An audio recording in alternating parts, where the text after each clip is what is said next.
Here we go again.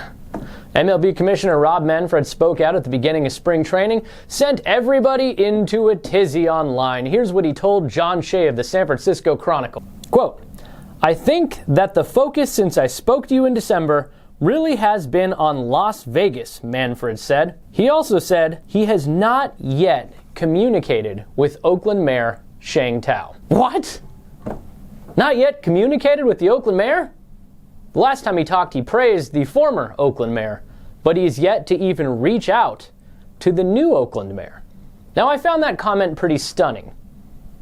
At first, I thought, wow, I can't believe that Mayor Sheng Tao hasn't reached out to the MLB Commissioner, that they haven't talked at all. Obviously, this is an issue of somewhat paramount importance. Though, she has a lot of other issues to handle, and she just took office. She just got elected. The more I thought about it, the more I started shifting my blame to MLB Commissioner Rob Manfred, not Sheng Tao. Let me be clear. If they're going to get a ballpark built in Oakland, it's going to require a whole lot of off-site infrastructure spending. That spending is something the Oakland City Council themselves voted to take on. That doesn't mean, though, this is free. It doesn't mean that the A's should be completely free of any and all responsibility from this offsite. We're talking about $400 million so far raised and much more needed to get this thing built, to get the offsite infrastructure handled.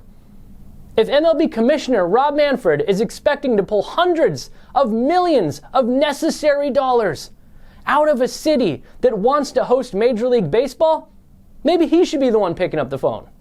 Maybe he should be the one reaching out. Maybe he should be the one doing a little lobbying of his own. All right, not the other way around. And it gets even better. Manfred said, when asked point blank whether Fisher prefers Oakland or Las Vegas, "I think Mr. Fisher wants to make the best deal to secure the future of the A's, whether it's in Oakland or Las Vegas. They need a new stadium. I think that's kind of beyond debate. If he had to rank them 1 and 2, you'd have to ask him that." Ask him that? John Fisher hasn't said a word to anybody since this entire process started. And the person he hired as his mouthpiece and gave an ownership stake in the team, Dave Kaval, is also silent now.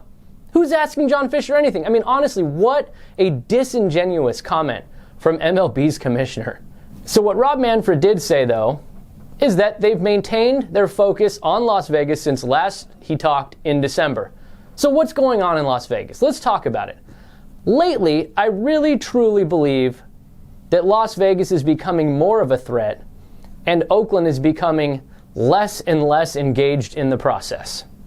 So what is really happening in Las Vegas? Well, one thing I can tell you for sure, the A's have now added a bunch of lobbyists in Las Vegas, including Dave Kaval. They also, according to somebody I know, have an office there for the lobbyists, I guess, to do whatever lobbying they have to do. They're taking it seriously in Las Vegas. But what I really truly believe is that they know what the deal is here in Oakland. They have the deal in place. They know what it is, but there's a shortfall in the offsite infrastructure, which John Fisher may have to step up and kick in to handle. They know what they have.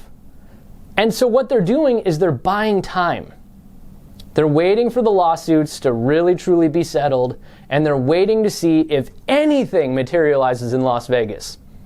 And so far, I'm not sure anything really is materializing in Las Vegas, because they've gone from 20 sites to 2 sites to 3 sites now. Check this out from Mick Aker of the Las Vegas Review-Journal. The Oakland Athletics have added another site where they could build a $1 billion ballpark in Las Vegas. The A's are now seriously considering the land where the Rio sits on Flamingo Road, just west of the Strip. So that makes the Tropicana site, the Festival Ground site, and now the Rio site? How many times do I have to say this? If they have 3 sites, or even 2 sites, they have no site. Nothing. Until they can boil it down to 1 and strike a deal, they have nothing. That being said, things can move a lot faster in Las Vegas. Why a 3rd site, though? Maybe because one of their other sites isn't working out so well. Here's a tweet from Vital Las Vegas. Rumor is Oakland A's submitted a letter of intent for the festival grounds at Las Vegas Boulevard and Sahara Boulevard, but Circus owner Phil Ruffin has nixed the deal. So just like they need Vegas to provide leverage on Oakland, they need a second site in Vegas to provide leverage on the site they probably really want, which is the Tropicana site. If the festival grounds are out, they need another site to make sure they can keep saying that they have leverage one place or another. We're playing this deal against this deal. We're playing Oakland against Vegas. We're playing everybody against everybody. And why? Because we need free money. Free money. How many millions of dollars is enough free money when you're a billionaire trying to build a $6 to $12 billion project in Oakland? Can't you just look at the final price tag and say, maybe $200, $300 million isn't that much money when compared to $12 billion? I don't know. I'm not a billionaire. I don't have that kind of money. I just sit here and talk to a camera. Speaking of free money, the A's want public funds in Las Vegas, and so far they've failed to secure any.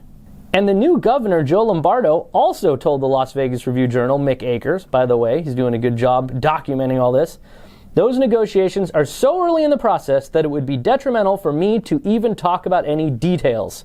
Right now, it's all ancillary conversations. So there you have it. 3 sites in Vegas. No free money. And no progress other than hiring a bunch of lobbyists. What I really do think is happening, though, is the A's are digging and digging as hard as they possibly can on Las Vegas because they know exactly what they have in Oakland. They're just going to see if they can get something better to pop up in Vegas, and if it doesn't, then maybe they'll pony up here in Oakland and get this thing done. This thing's dragging on forever, but I think soon they have to make a decision, because if they don't, they're really risking missing hard deadlines like revenue sharing, Coliseum lease expiration, etc. So, stay tuned. Don't forget to subscribe.